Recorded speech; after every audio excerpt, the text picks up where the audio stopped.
자, 문화일보에서 대선 후보 여론조사를 했습니다. 그래서 이 문화일보 조사라는 것은 문화일보의 성격이 보수지 않습니까? 강경한 보수죠. 조중동보다 때로 나을 때가 많다고 봅니다. 자, 문화일보가 이 엠브레인 퍼블릭이라는 회사와 이렇게 1011명을 대상으로 3월 20일에서 21일 사이에 조사를 했는데요. 자, 대선 후보 1위가 이낙연으로 23.8, 그리고 2위가 이재명으로 15.7. 이재명이 이낙연의 지지율도 좀 받고 황교안 지지율도 받으면서 위로 갔고요. 황교안은 10.7%로 3위를 기록했고, 지금 공천도 받지 못하고 대구에서 무소속으로 나온다라는 홍준표가 4, 박은순이 2.5, 사라져서 보이지 않는 유승민이 1.9라는 겁니다. 자, 전체적으로 봐서요, 지금 이낙연과 그리고 이재명 등의 합계가 엄청나지요. 자, 이 보통 이야기가 아닙니다. 그래서 이낙연하고 이재명 합쳐서 40%쯤 되고, 여기에 박은순까지 합치면 42.5% 정도인데, 보수는 후보를 다 합쳐야 17%가 안 됩니다. 자, 이거는 기본적으로 굉장히 지금 보수의 대선 후보들의 수준이 열악해져 있다라는 거고요. 이것이 지금 갑자기 총선의 전망이 어렵게 다들 이야기를 하고 있습니다. 한 달 전만 해도 저도 빗자루를 꼽아놔도 한국당이 이긴다고, 미래통합당이 이긴다고 말을 했습니다. 그런데 요 근래에 보면 한 일주일 전쯤에 제가 거의 135석 안팎을 두고 비슷해졌다 하고, 이번 주 들어와서 분위기를 보면 좀 밀리는 쪽으로 가고 있습니다. 자, 황교안은 60대 이상만 1위를 했다고 합니다. 자, 그러면 총선에 지금 이 여론은, 정당 여론은 어떠냐? 더불어민주당이 44.9, 그리고 미래통합당이 25.6, 누가 이긴다를 가지고 이제 보는 겁니다. 누구한테 몰아줘야 되냐니까 요렇게 이야기를 하더라는 거예요. 그리고 둘이가 비슷할 거다가 21.7입니다. 그래서 더불어민주당이 한 19% 이상, 한 20% 가까이 이기지 않겠냐라는 전망이 높습니다. 그럼 실제 정당 지지율은 어떻게 나오느냐? 자, 더불어민주당이 38.5가 나왔습니다. 그래서 미래통합당 23.1보다 15.4%가 더 많이 나왔어요. 지난주에 갤럽에서 민주당 38, 그리고 미래통합당 23 나온 것과 거의 비슷한 지금 수치가 나왔습니다. 그래서 이거는 뭔가 하면 완전히 다른 여론조사에서 정당 지지율이 거의 같이 나왔다는 것은 지금 보수진영 상당 부분에서 여론조사가 엉터리라는 이야기가 있지만은, 실제로 이런 부분들이 상당히 지금 추세를 반영하고 있다는 겁니다. 즉, 보수 지지층의 상당수가 지금 지지를 유보하고 있다. 어떻게 민주당이 통합당보다 15%가 높을 수 있냐? 갤럽도 그렇고 이 조사도 똑같아요. 짠 듯이. 그렇다면 이거는 보수 지지층 상당수가 지금 통합당을 지지한다고 말을 하지 않고 있다는 겁니다. 이건 굉장히 심각한 거예요. 그렇다고 다른 소수 정당을 썩 밀어주는 것도 아닙니다. 그런데도 불구하고 이 보수 지지층이 보수 정당을 지지하지 않는다는 거예요. 이거는 여간 심각한 게 아니다는 거예요. 오늘 아침에 일당이 누가 되느냐에 민주당 44.9, 통합당 25.6으로 19.8% 차이가 납니다. 근 20% 차이가 나요. 자, 이렇게 큰 차이가 나고, 비례대표에서는 범진보가 33.1, 범보수가 21.5로 이것도 또 12% 차이가 납니다. 정당 지지율만큼 이 차이가 나고 있어요. 자, 이대로 가게 되면 총선은 과학적으로 패배하게 됩니다. 자, 여론을 조작해서 만들어진 여론인지 아니면 지금 이 보수 스스로가 스스로 무덤을 파서 싸움의 전선을 만들지 못하는 데 반해 좌파 진영은 아주 영악하게 자신들의 패착이나 실수들을 빠져나와서 가지고 있는 집권자로서의 힘을 이용해서 이 선동을 통해 여론을 뒤집는데 또 성공하고 있다는 겁니다. 그 대표적인 것이 문재인이 코로나 대처를 잘했다. 세계에서 한국이 코로나 모범 대처 국가라고 한다. 여기에 사는 우리는 마스크 2장 사러 줄을 몇 시간씩 서고 또 아파도 병원에 입원을 못해서 죽고 더 나아가서 지금 모든 가게들을 문을 닫고 지금 경제가 붕괴되고 있고 그래서 서민들의 삶이 무너지고 있는데 이들은 그냥 황당한 숫자로 11조 7천억의 추경을 주니 출처가 불분명한 50조의 긴급 금융 지원을 하니 현장에서는 아무도 받아보지 못했다고 합니다. 이런 이야기를 하면서 지금 바람을 잡고 있는 겁니다. 그래서 오늘 아침에 조선일보만 해도 지금 김대중 고문, 이 사람은 조선일보에 은퇴했지만은 사실상으로 조선일보의 방향을 좀 끌고 가는 그런 역할을 하는 원로인데요. 얼마나 답답해서는 조선일보가 황교안 유감이라고 말을 하겠습니까? 견해에 대해서는 말하지 않고 그냥 황교안 유감이라고만 말하는 조선일보에 대해서도 저는 유감입니다. 그런데 코로나 사태 이전까지만 해도 야당에 지금 여러 가지로 유리하게 전개되는 것 같았다. 조국, 그 다음에 울산, 유재수 등으로 정권이 또 경제적으로도 지금 파탄 상태로 가고 있고 이래서 국민이 이 정권을 심판해야 된다 했는데 코로나 초기에도 또 이 정권이 여러 가지로 지금 입국 차단을 하지 않고 대응에 실패해서 국민이 분노했고 선거는 하나만 하라고 했다. 그것이 2월 말입니다. 그런데 불과 지금 한 20일 만에 이 정권이 그냥 만만하지 않죠.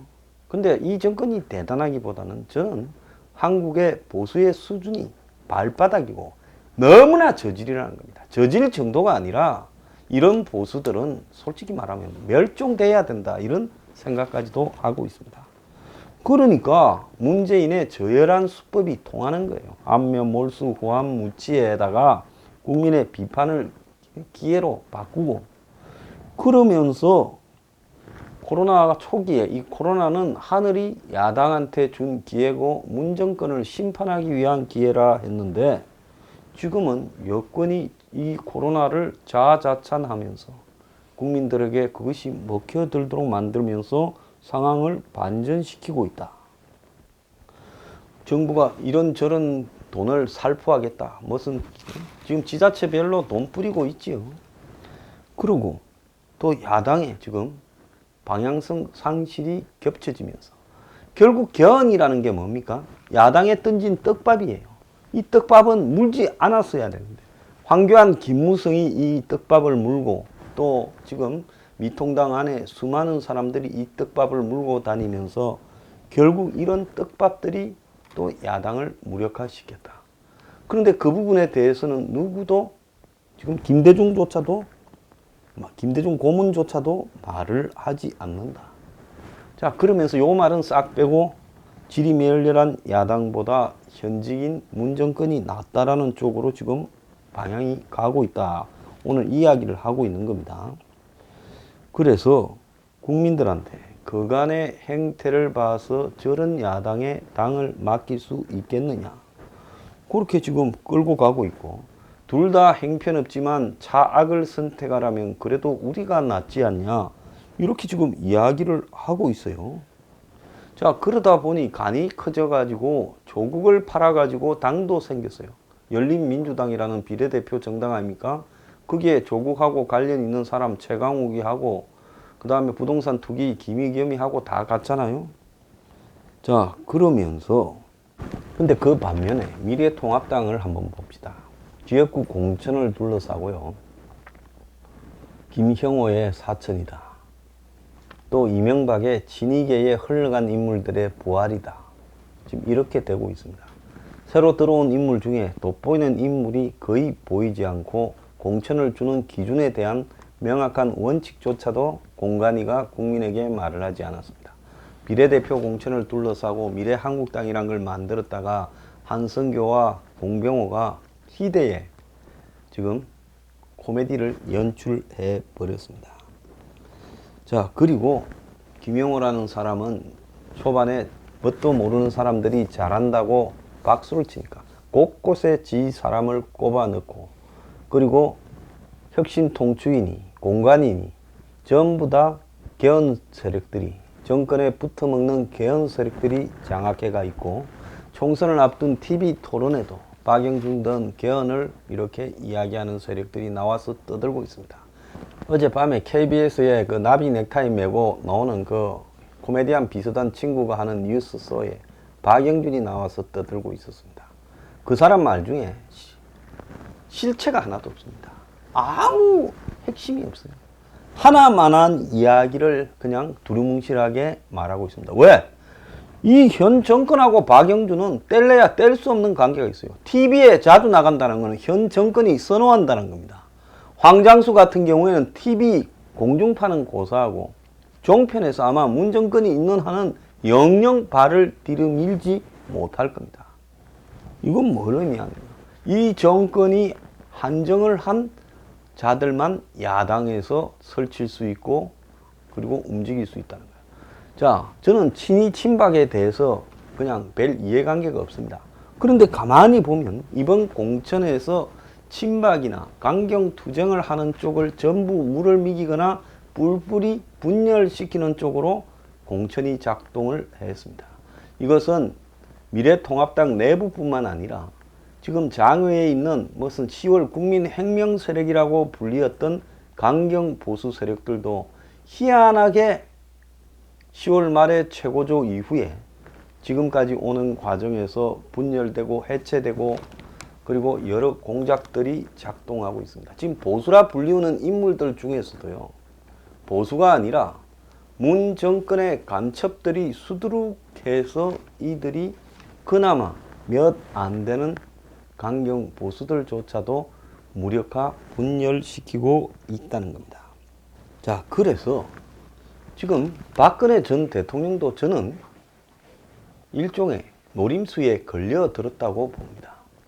본인이 정말 통합을 주장했으면 미래통합당의 황교안과 밖에 있는 모든 장외 세력들, 박근혜 전 대통령을 추종한다는 세력들이 하나가 될 수 있고 거기에도 지분이 가야죠. 유승민계하고 친이가 다 했다라고 지금 이야기가 있습니다. 공천에요. 그러면 유승민계는 왜 배려를 했느냐? 친이 입장에서 봤을 때는 유승민이 같이 탄핵에 참가했고 또 살려놔야 용도가 많다고 보니까 유승민계는 기회를 줬죠. 그리고 친박의 강성을 띌 만한 사람들을 다 제거했습니다. 저는 정치적 입장이 좀 달라도요, 이 사안을 바라보는 입장에서 이해관계 없이 객관적으로 보자면 이번 공천은 당내에서 목소리를 낼 만하거나 싸울 만한 사람들을 다 제거하는 그런 공천이 되었다는 겁니다. 자, 그래서 박근혜 전 대통령의 메시지는 황교안 좋은 일만 시켜주나 이런 식으로 그냥 끝나버리고, 유영아도 또 어제 발표한 미래한국당의 비례대표 공천에서 낙동강 오리알이 됐습니다. 자, 황교안은 어떠한 야당 지도자로서의 면모를 보이지 못합니다. 이 대목에서 야당의 대표고 유력 차기 주자가 지지율이 10% 9% 나온다는 것은 이건 뭘 의미하겠습니까? 누구도 그를 야당 대표로서 자기 앞으로 보수의 주자로서 흔쾌히 바라보지 않고 그의 정체성을 의심하니까 그야말로 개신교를 중심으로 그냥 지류에 따라 흘러가는 앞잡이들만 지지하지 보수의 상당수가 당 대표인 황교안에 대한 지지를 유보하고 있다. 당의 지지율이 23% 나오는데 당의 간판의 지지율이 10% 9%가 이게 말이 되냐는 겁니다. 그리고 이 사람 스스로가 지금 신년 기자회견같이 개헌에 대해서 총선 승리하면 하겠다. 그래서 저는 묻습니다. 정말 미래통합당이 총선 승리해서 문 정권을 심판할 생각이 있느냐? 따지고 세부적으로 보면 전혀 그럴 생각이 없는데 마치 그럴 것처럼 국민들을 현혹시키고 있다는 거예요. 그럴 생각이 정말 있다면 지금 개헌 문제 같은 경우에 의총을 소집해서 보이콧한다고 발표하고 이런 문제에 대해서 국민들에게 혼선과 실망을 심어줘서 정말 죄송하다고 말을 해야 되는 거죠. 근데 그러지 않습니다. 그건 뭐냐면 이것만 해도 5% 이상의 지지율은 모일 거예요. 당장. 그렇게 안 하는 이유가 뭐겠습니까? 그거는 이자들의 정체성이 그야말로 야당의 속을 안에 정권과 붙어먹는 자들이 들어와서 야당의 속을에 터줏대감들을 다 잘라내고 차지했고, 그리고 이 속을 밖에서 강경 길거리 투쟁을 하는 사람도 지금 뿔뿔이 해체해버렸다는 겁니다. 그러니까 결국은 야권 자체가 지리멸렬해져 버리고 이들을 표를 던져줘야 할 대상인가에 대한 회의감을 지금 보수 지지층에게 심어주고 있다는 겁니다.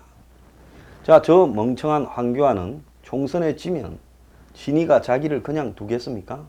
이제 친이는 지금까지 꼭두각시로 세워넣었던 황교안을 총선에 지면 다음날 아침에 내쳐버리고 자기들이 뭔가 개헌을 하는 쪽으로 방향을 틀라고 지금 생각하고 있고, 저 미통당 안에 대부분은 그래 개헌하자, 싸울 게 뭐가 있냐, 이렇게 하려고 할 겁니다.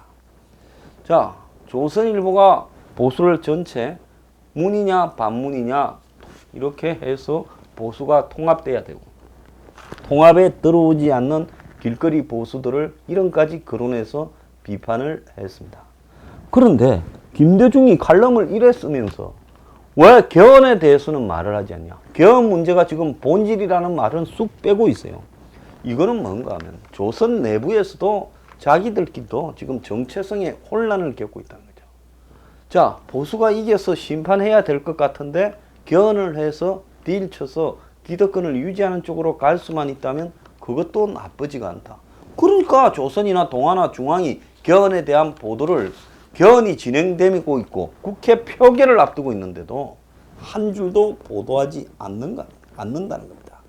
그러면서 미통당이 총선에서 패배하면 그 패배의 책임은 미통당의 사명감 상실에 있다는데 조선은 사명감이 있냐는 겁니다. 그러니까 이제 불안하겠죠. 선거가 지는 쪽으로 흘러가니까. 그러니까 이런 칼럼을 쓰면서도 그 불안해하는 사람 자신의 문제조차도 저거 스스로 솔직히 말을 하지 못하고 있다. 자, 이거는 황교안 유감이 아니라 한국의 보수는 사기당했다는 데 대한 유감입니다.